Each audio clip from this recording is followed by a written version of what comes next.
Previously on KnightSquire. It's him! I know it's you, Dana! I know it's you! Oh my god, he's everywhere. He has been there all along. He is responsible for every major sword fight in films and TV shows.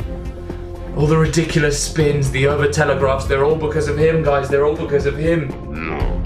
If you look back through history, you can see him everywhere. He's everywhere. He's coming for us all. He's gonna kill us all. Brian Dana's coming for me. I don't know how long I have left, but please, fix the sword fights in movies and TV shows. Please fix it. Do what you can. Do what you can, please. He's here. He's here, guys. He's here. I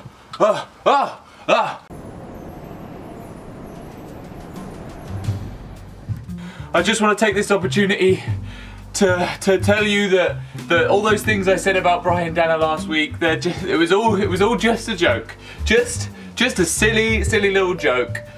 Brian Dana isn't responsible for all the ridiculous things we see in sword fights. He is a fantastic sword master, without a doubt, guys, okay? Without a doubt. I know it's a bit unusual that I'm filming from a shed somewhere. I just felt like a change. Brian Dana is a hero in my eyes. Please, can you let me go now? All those things I said about him hunting me down and wanting to cause me serious harm were completely unfounded and untrue. He's actually told me that spinning is very practical in sword fighting, as is telegraphing, so I was totally wrong about that. I'm sorry to have misled you. So I thought I'd take the opportunity this week to talk about the best sword fights in movies. Now, unfortunately, I will not be talking about short films like Adoria or Wolf or Pugil. I'm only going to be talking about feature-length movies. So let's get into it. And I want to dedicate this list to my hero, Brian Dana.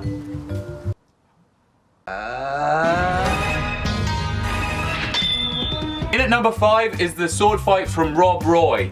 This sword fight is pretty decent. It's got a few of the usual tropes in it, spinning or telegraphing, but overall I'd say it's quite a brutal fight. It's intense, it keeps you captivated. Everything that's done still looks practical. So I enjoyed this fight. In a lot of sword fights you don't get a sense that there's actually anything at risk, whereas in this sword fight you actually do feel like their lives are on the line, which is pretty important. That's why it gets my number 5 position.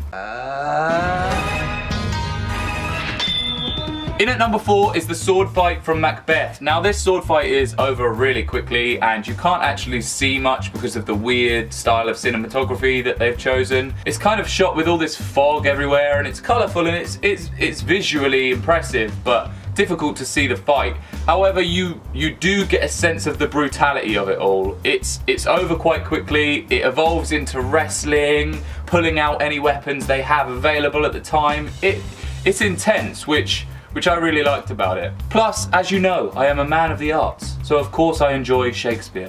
Yeah, and the works of Brian Dana, of course. In at number 3 is The Princess Bride. Now, I don't actually know much about this style of fencing, or indeed the style of fencing in my number 2 choice, but I'm assured by lots of people that it's actually quite accurate. Whenever I watch it, I see some spins and some crazy moves, but people have told me that the actors who are actually in this movie had to train for quite a long time to learn what they know, so a lot of things about their technique are correct. Like I say, I don't study this style of fencing, I'm not particularly interested in it, so I don't really know that much about it to say, but people who do have told me that it's not one of the worst examples. So yeah, The Princess Bride. My name is Yojimbo.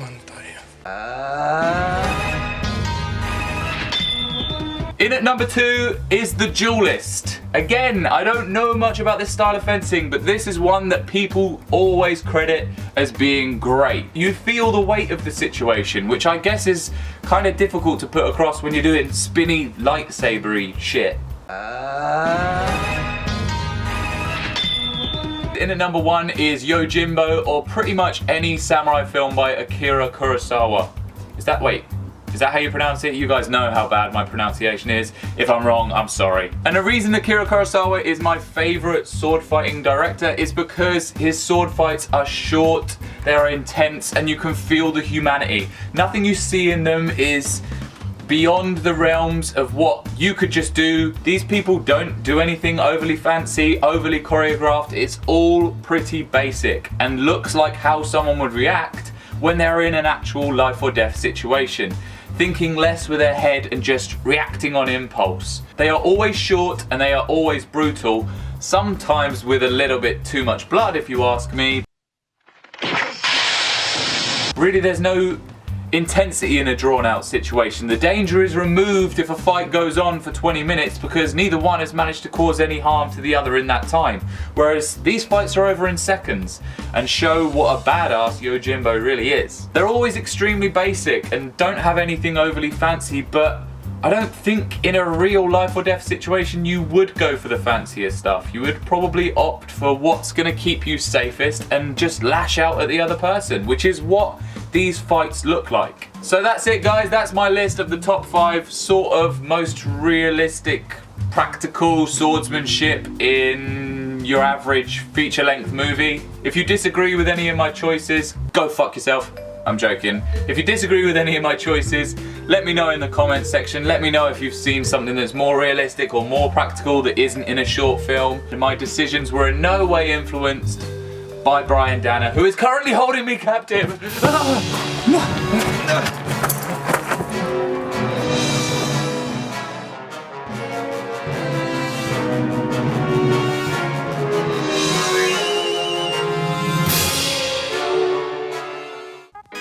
Along with saying thank you to my Patreon subscribers, I just want to say a quick sorry to everyone for not uploading much recently. I've had some family issues and been crazy busy, so hopefully I'll be back to my regular schedule now. Love y'all!